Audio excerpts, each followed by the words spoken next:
வணக்கம். எல்லோரும் எப்படி இருக்கிறீங்க? எல்லோரும் நல்லா இருக்கிறீங்களா? எல்லோரும் நல்லா இருக்கிறதுக்கு என்னுடைய வாழ்த்துக்கள். நீங்கள் நான் உங்களுக்கு பொங்கல் செஞ்சு காட்டுறேன். தைப்பொங்கல் வருது. அதனால் எனக்கு தெரிஞ்சதை நான் என் வீட்டில் எப்போதும் செய்கிறத உங்களுக்கு நான் செஞ்சு காட்டுறேன். வாங்க, அதுக்கு என்ன தேவை, எப்படி செய்யலான்னு பார்ப்போம். 3 டேபிள் ஸ்பூன் நான் கடலைப்பயிறு போடுறேன். இல்லைங்க, நான் சக்கரை பொங்கல் வெல்லம் போட்டு செஞ்சேனாக்கா நான் கடலைப்பயிறு போடுவேன். 3 டேபிள் ஸ்பூன் போடுறேன். இதை நான் வறுத்துக்கலாம். பச்சை பயிரை வறுத்து போடுவேன். நான் இதை நான் வறுத்துக்கல, அப்படியே தான் போட்டேன். இப்போ இதை நான் கழுவிட்டு வரேன். இது தேவையான அளவு தண்ணி ஊற்றிக்கிறேன். ஒரு கப்பு தண்ணி, 1 கப்பு அளவு தண்ணி ஊற்றிக்கிறேன். இப்போ இதை நான் வேக வைக்கிறேன்.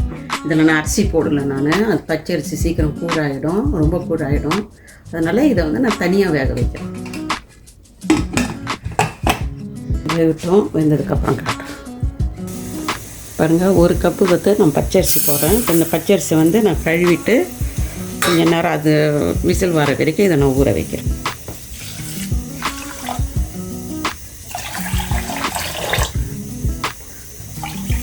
மூணு கப்பு தண்ணி ஊற்றிருக்கேன். 4 விசில் போட்டேன். வேவலைனாக்கா பாதி கொஞ்சம் 3/4 வயசால வெந்துக்குதுன்னு வச்சுங்களா. இப்போ இதை போட்டு விட்டுறேன். அதில்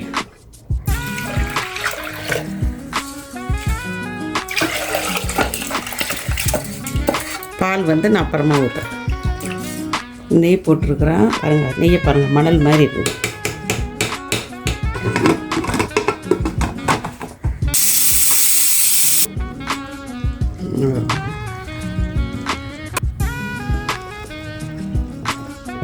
இப்போ ஒரு 4 விசில் போட்டேன்.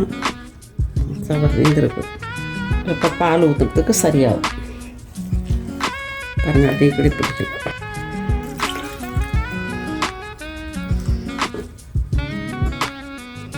2 கப்பு பால் ஊற்றுறேன். நான்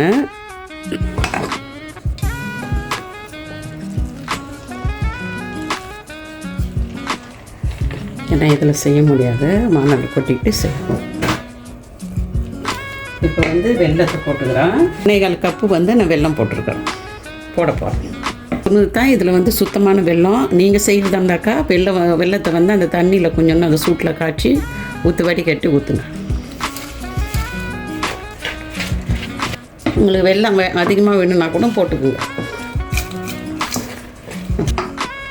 இன்னும் கொஞ்சோண்டு நெய் போட்டால் இப்போ கொஞ்சம் போடுறோம். இன்னும் முக்கால் டேபிள் ஸ்பூன் போட்டால் இப்போ 1 டேபிள் ஸ்பூன் போடுறோம். எல்லா வெல்லத்தையும் போட்டுட்டோம். இது நல்லா கட்டி ஆகட்டும். ஒரு 1/4 டீஸ்பூன் அளவு ஏலக்காய் பவுடர் போடுறோம். இன்னும் 1 டேபிள் ஸ்பூன் நெய் போடுறோம். 1 டேபிள் ஸ்பூன் நெய் போடுறேன். முந்திரி பயிறு, இந்த திராட்சை பழத்தெல்லாம் வதக்கிறதுக்கு.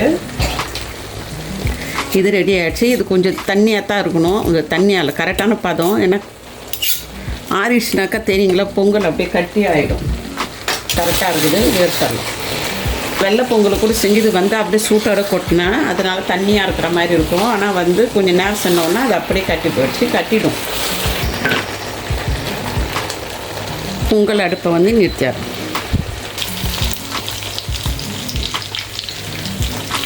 ஆனால் 40 கிராம் கிட்ட முந்திரி பயிர் போட்டுக்கிறோம்.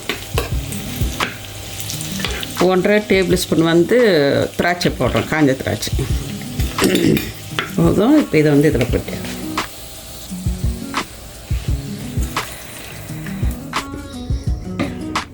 உங்களுக்கு குழக்கோன்னு தெரியுது. அங்கே பாருங்கள், கிட்ட பாருங்கள், சாதம் அப்படியே தெரியுது பாருங்கள்.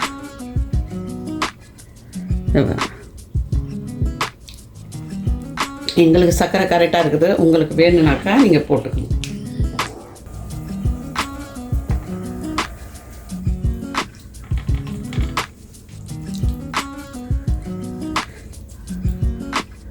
இன்னும் பொங்கல் வாழ்த்து ஒழுங்காக சொல்லணுங்களே, அதுக்கு தான் நிறையா வைக்கிறோம்.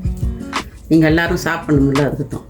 அப்புறம் இன்னொன்று, நான் பொங்கல் செஞ்சேனாக்கா எப்போதுமே தேங்காய் போட்டு தான் செய்வேன். தேங்காய் கொஞ்சம் லேசாக வதக்க சொன்னால், அதனால் இப்போ நான் தேங்காய் கொஞ்சோண்டு அது மேலே போட்டுக்கிறேன்.